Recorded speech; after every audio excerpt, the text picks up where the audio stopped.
Hi all, അസ്സാം വലൈക്കും, welcome back. നമ്മളിന്ന് ഉണ്ടാക്കാൻ പോകുന്ന നല്ല അടിപൊളിയായിട്ടുള്ളൊരു സ്നാക്കാണ്. അതിൻ്റെ പേരാണ് മിൻറ്റ് ചിക്കൻ ബോണ്ടായിട്ട്. ഞാൻ തന്നെ ഉണ്ടാക്കിയിട്ടൊരു പേരാണ്. അപ്പോൾ നിങ്ങളെല്ലാവരും വീഡിയോ ഒന്ന് ഫുള്ളായിട്ടൊന്ന് കണ്ടു നോക്കുക. ഇഷ്ടമെങ്കിലൊക്കെ ഒന്ന് ലൈക്ക് ചെയ്യുക, ഷെയർ ചെയ്യുക, സബ്സ്ക്രൈബ് ചെയ്യുക.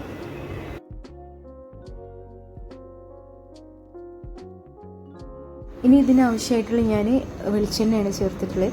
ഏകദേശം ഒരു 3 ടേബിൾ സ്പൂൺ വെളിച്ചെണ്ണ ആ ഒരു കണക്കിനെടുത്ത് കൊടുക്കുക.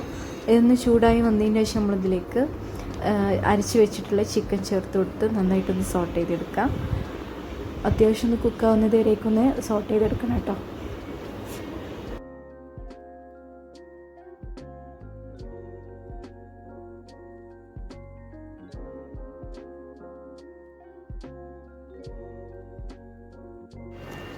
ഏകദേശം നന്നായിട്ട് കുക്കായതിന് ശേഷം നമ്മളിതിലേക്ക് കട്ട് ചെയ്ത് വെച്ചിട്ടുള്ള ഒനിയൻ ചേർക്കുക. ഞാൻ 2 ഒനിയനാണ് എടുത്തിട്ട്, ചെറിയ സൈസ് ഒനിയനാണ് എടുത്തിട്ട്, അത് നന്നായിട്ട് ചെറുതാക്കി കട്ട് ചെയ്തിട്ടുള്ള ഒനിയനാണ്.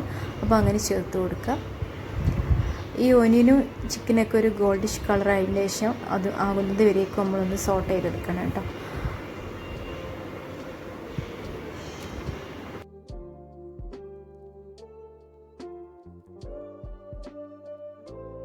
ഇനി നമുക്ക് ഇതിലേക്ക് ചേർക്കേണ്ടത് ഇഞ്ചി, വെളുത്തുള്ളി, പിന്നെ കുറച്ച് പച്ചമുളക്, അതും കൂടി ചേർത്തെടുത്ത് നന്നായിട്ടൊന്ന് സോട്ട് ചെയ്തെടുക്കുക. എരിവ് കൂടുതൽ ആവശ്യമുള്ളവർക്ക് കുറച്ചധികം മുളക് എടുക്കുക കേട്ടോ.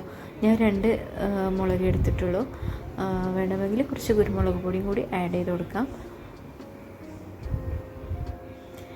ഏകദേശം എല്ലാം ഒന്ന് നന്നായിട്ടൊന്ന് കുക്കായതിന് ശേഷം നമ്മളിതിലേക്ക് എന്താ പറയുക, നമ്മൾക്ക് ചിക്കൻ ക്യൂബ് ഉണ്ടല്ലോ, അതും കൂടി ചേർത്ത് കൊടുക്കുക. പിന്നെ നമ്മൾ ഇതിലേക്ക് ചേർക്കേണ്ട സോയാ സോസാണ്. ഒരു 1/2 ടീസ്പൂൺ സോയാ സോസും കൂടി ചേർത്ത് നന്നായിട്ടൊന്ന് സോട്ട് ചെയ്തെടുക്കുക കേട്ടോ.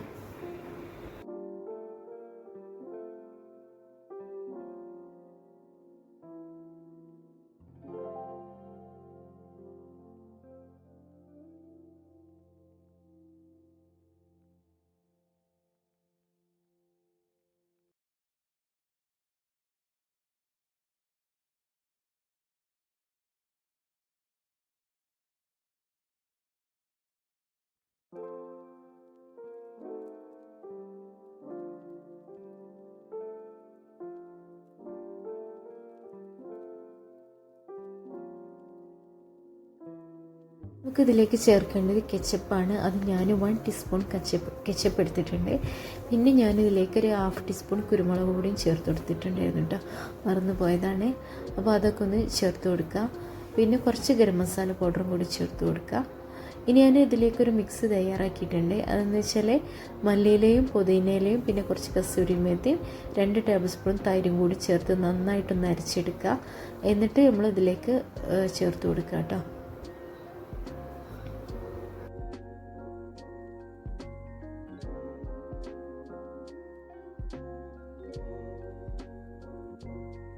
ഇതിലേക്ക് ചേർത്തിട്ടുള്ള മിക്സ് ഒന്ന് ഡ്രൈ ആയതിന് ശേഷം നമ്മളിതിലേക്ക് പുഴുങ്ങി വെച്ചിട്ടുള്ള പൊട്ടാറ്റോ ചേർത്ത് കൊടുക്കുക കേട്ടോ. എന്നിട്ട് അത് നന്നായിട്ടൊന്ന് സ്മാഷ് ചെയ്തെടുക്കുക. പിന്നെ ഇനി ഇതിലേക്ക് എക്സ്ട്രാ മല്ലിയില, പുതിനയില ഇതൊന്നും ചേർത്ത് കൊടുക്കേണ്ട ആവശ്യമില്ല.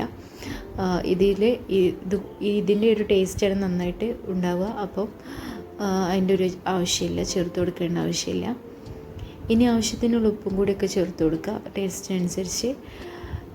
എന്നിട്ട് ഇത് കൂളായതിൻ്റെ ശേഷം നമുക്ക് ബാക്കി കാര്യങ്ങൾ ചെയ്യാം കേട്ടോ.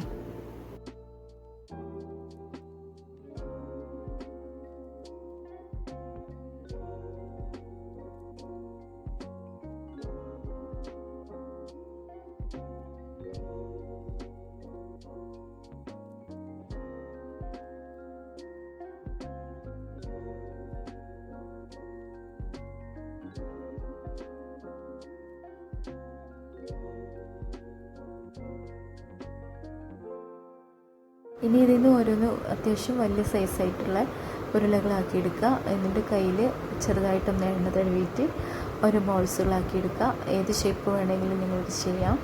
ഞാനിപ്പോൾ ബോണ്ടിൻ്റെ ഷേപ്പാണ് ചെയ്യുന്നത്. ഇനിയിപ്പോൾ ഇത് കട്ട്ലേറ്റിൻ്റെ ഷേപ്പാക്കുകയാണെങ്കിൽ അങ്ങനെ ചെയ്ത് കൊടുക്കാം. അതല്ല ഓവൽ ഷേപ്പാണെന്നുണ്ടെങ്കിൽ അങ്ങനെ ചെയ്ത് കൊടുക്കാം കേട്ടോ.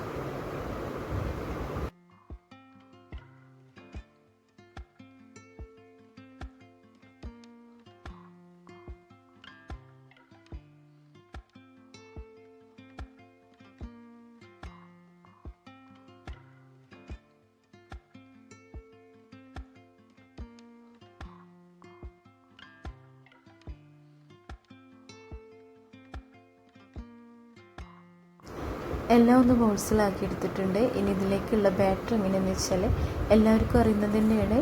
നമ്മൾ ഭാജിക്കൊക്കെ ഉണ്ടാക്കാൻ പോകുന്ന ബാറ്റർ ഉണ്ടല്ലോ, കടലമാവും പിന്നെ മൈദയും പിന്നെ കുറച്ച് മുളക് പൊടി കുറച്ച് അധികം ഇടുക, പിന്നെ മഞ്ഞൾപ്പൊടി, കുറച്ച് കറിവേപ്പില, മല്ലിയില ഇതൊക്കെ ഒന്ന് ചേർത്ത് കൊടുക്കുക. അപ്പം നല്ല ടേസ്റ്റി ആയിരിക്കും. അതൊക്കെ ചേർത്ത് കൊടുത്തത് അത്യാവശ്യം ഒരു തിക്കായിട്ടുള്ളൊരു ബാറ്റർ തയ്യാറാക്കുക. എന്നിട്ട് ഓരോന്നായിട്ട് അതിൽ ഡിപ്പ് ചെയ്തിട്ട് വേണം നമുക്ക് ഫ്രൈ ചെയ്തെടുക്കാൻ. ഓയിൽ കുറച്ച് കുറവായതുകൊണ്ടാണ് ഇങ്ങനെ നല്ല മുങ്ങിയിട്ട് വേണം ഫ്രൈ ചെയ്തെടുക്കാൻ. അപ്പോൾ നിങ്ങൾ ചെയ്യുമ്പോൾ അങ്ങനെ ചെയ്ത് നോക്കുക കേട്ടോ. ഇതൊന്നും ഇപ്പോൾ ഞാൻ പറഞ്ഞു തരേണ്ട ആവശ്യമില്ല, എല്ലാവർക്കും അറിയുന്നത് തന്നെ ആയിരിക്കും. ഒരുപാട് ഓയിൽ ഫ്രൈ ചെയ്തെടുക്കേണ്ടായിരിക്കും ബെറ്റർ. ഞാനിപ്പോൾ എൻ്റെ കയ്യിലുള്ളത് വെച്ചിട്ടാണ് നമ്മൾ ചെയ്യേണ്ടത്.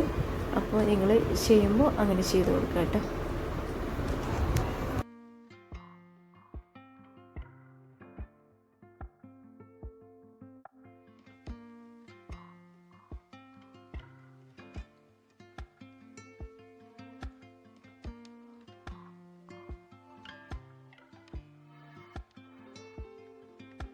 അപ്പോൾ എല്ലാവരും ഒന്ന് ട്രൈ ചെയ്ത് നോക്കുക. ഒരു ഗോൾഡൻ ബ്രൗൺ കളറായതിന് ശേഷം നമുക്കിത് മാറ്റി വെക്കാൻ കാണാം. ഇതിൻ്റെ കൂടെ നമുക്ക് ഡിപ്പ് ചെയ്ത് കഴിക്കാനും അല്ലെ കെച്ചപ്പോ അല്ലെങ്കിൽ മയണൈസോ ഇതെല്ലാം കൂടി ഒന്ന് മിക്സ് ചെയ്തെടുക്കുക. നല്ല ടേസ്റ്റാണ് മിക്സ് ചെയ്ത് ഒരു സോസൊക്കെ ഉണ്ടാക്കുകയാണെങ്കിൽ. അപ്പോൾ എല്ലാവരും ഈ റമദാനിക്കൊന്ന് ട്രൈ ചെയ്ത് നോക്കുക. ഇൻഷാ അല്ലാഹ് അടുത്തൊരു വീഡിയോ ആയിട്ട് വരുന്നതായിരിക്കും. അസ്സലാമു അലൈക്കും.